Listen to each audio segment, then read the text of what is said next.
معانا امبارح، ويمكن هو قال التعبير الأصح فيما يتعلق بترشح الفريق السيسي اللي جه على لسان المستشار عدلي منصور. لأن البعض امبارح قال إن بعض اللي كانوا حاضرين في حوارات أو اتصالات تليفونية على القنوات إن الفريق السيسي حيران.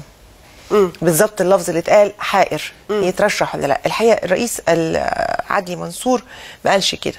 هو كان بيقول وكان في سياق الآتي: لما كان بيتاخد رأي الناس هل تأتي الانتخابات الرئاسية أولا ولا تأتي الانتخابات البرلمانية أولا، فلما لقى أن في تأييد واسع لفكرة الرئاسية من بعض الحاضرين قال يا جماعة أرجوكم محدش ياخد قراره فيما يتعلق بتغيير خطوات خارطة الطريق، هل الرئاسية الأول أو البرلمانية الأول، اعتمادا على أن في شخص هيترشح.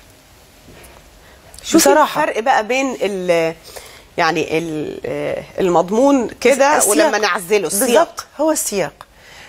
فالفريق ما جابش سيره الفريق السيسي الحقيقه خالص، لان هذا الشخص الذي قد يعول عليه البعض انه سوف يترشح لم يحسم قراره ولم يعلن اي شيء. ده اللي المستشار عدلي منصور قاله امبارح. وقد تتفاجؤون بموقف مغاير تماما، وبالتالي خدوا قراركم على أساس الرؤية العامة والمصلحة العامة، مش على أساس توقعكم لشخص ما هيعمل شيء. فيعني ده كان بس حاجة حبيت يعني أوضحها ممكن أقولها بس بالعامية بشكل مباشر وقولي لي فهمت صح ولا لا السياق.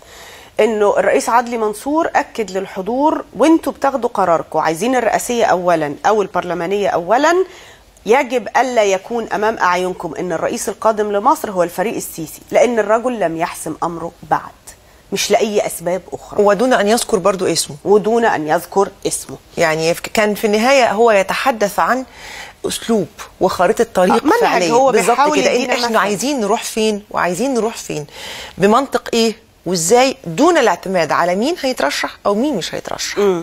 دي كانت جزئيه. الجزئيه الثانيه المهمه ان انا سعدت بلقاء هذا الرجل، وزاد احترامي ليه وزاد تقديري ليه، ليس للدعوه ولكن لحجم الاستماع وحجم الصدق اللي تلتمسيه وهو بيتكلم.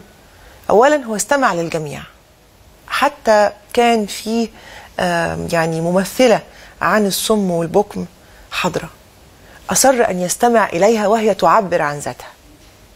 ده حلو قوي. ثم يستمع للترجمة. كان في إحساس إنساني موجود. حلو جميل. الأمر الآخر أنه الرئيس كاد أن والله يعني أنا حسيت ده. كاد أن يعني يترجى كل اللي قاعدين علشان يوصلوا رسالة للعالم اللي بره، يعني اللي هو أبوس إيديكم اتحدوا، أبوس إيديكم الفرصة ما بتجيش كل يوم، أبوس إيديكم نحوا الخلافات جانبا، بطريقتكم ديت ممكن ما نوصلش لحاجة ونصل مرة أخرى للمربع واحد، عودة الإخوان. أبوس إيديكم قد لا نضمن أن يتحرك الجيش مرة أخرى، لأن الجيش بقى مثقل بالأعباء. وقال أنا لما قعدت على الكرسي ده، وأنا أصدقه في هذه المقولة، لما قعدت على الكرسي ده لم أكن أتخيل أن حجم مشاكل مصر بالشكل ده. ونفى تماما فكرة أن يترشح للرئاسة، وقال أن دي مغامرة مش محسوبة. وقال جملة رائعة، قال ردا على المستشار أحمد الزند في حاجة قالها ونشرت الحقيقة في موقع اليوم السابع امبارح، اللي هي الخاصة. الرئيس كان بيتكلم بحسن نية الحقيقة. الأستاذ حمدي أنديل كان بيقول أن ما يعنيه ليس فقط أيهما يأتي الأول، الانتخابات الرئاسية ولا الانتخابات البرلمانية، ما يعنيه أن هي دستورية الخطوة بحيث لا يطعن أحد عليها فيما بعد، بمعنى الأولى أنها تكون مخالفة لخريطة الطريق اللي تم إعلانها في يوليو اللي فات 3/7. وقال فسيادة الرئيس قال إن ما أخذ في يوليو الماضي احنا ملتزمين به، ولكن قد تقتضي المصلحة في اللحظة الراهنة إجراء بعض التعديل. عشان كده هو بيعمل الحوار.